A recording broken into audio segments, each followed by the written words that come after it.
This is my interview with the sculpture garden at Curtin. I will be brutally honest.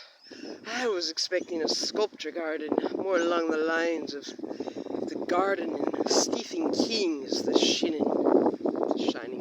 Depends on how you want to say it, really. I was not expecting something quite so. It looks peaceful now, and you're wondering, how did I get the students on campus off ground so that I could do this because of my social anxiety? I farted. Everybody left.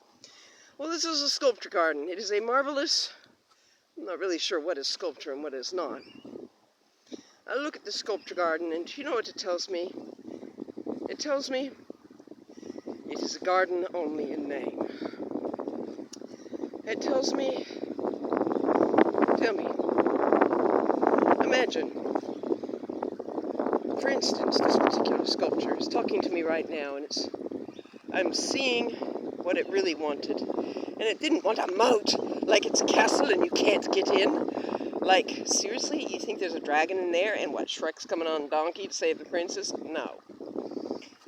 This is telling me that shouldn't be a moat.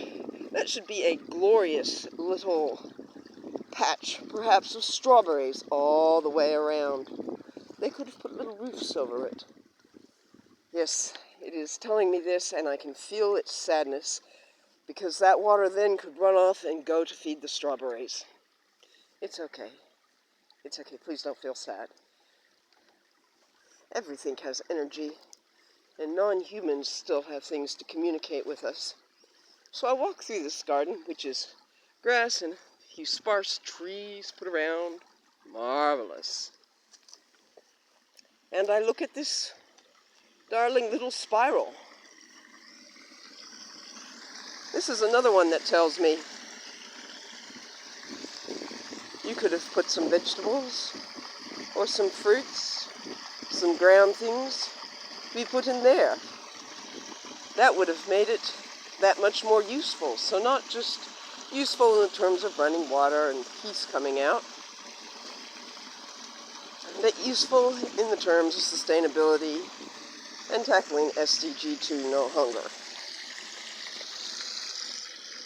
I guess when this garden was made, the people involved were listening not to country. And this is another sculpture.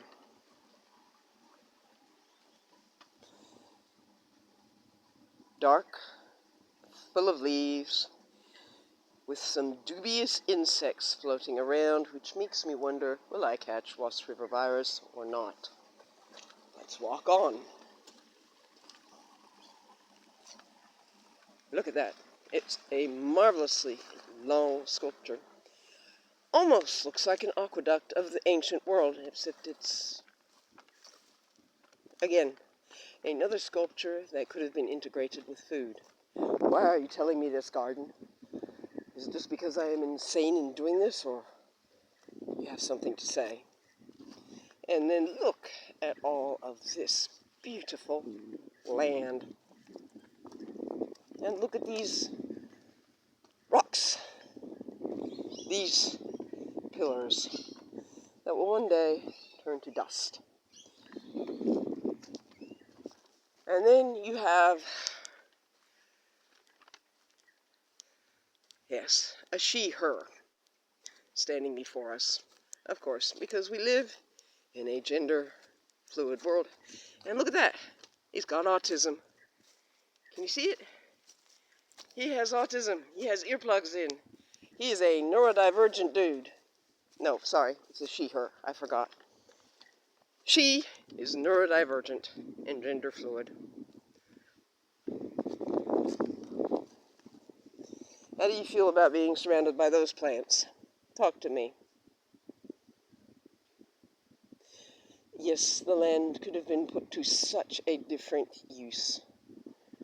Could still have been used, and it could still have only been the land that's designated, used out, and there could have still been all the grass around. However, things could have been used differently. What is that? Students come all the time, and they never see? I mean, it comes into their vision, but they never sea. Interesting. I had no idea. And that is going to be done with this.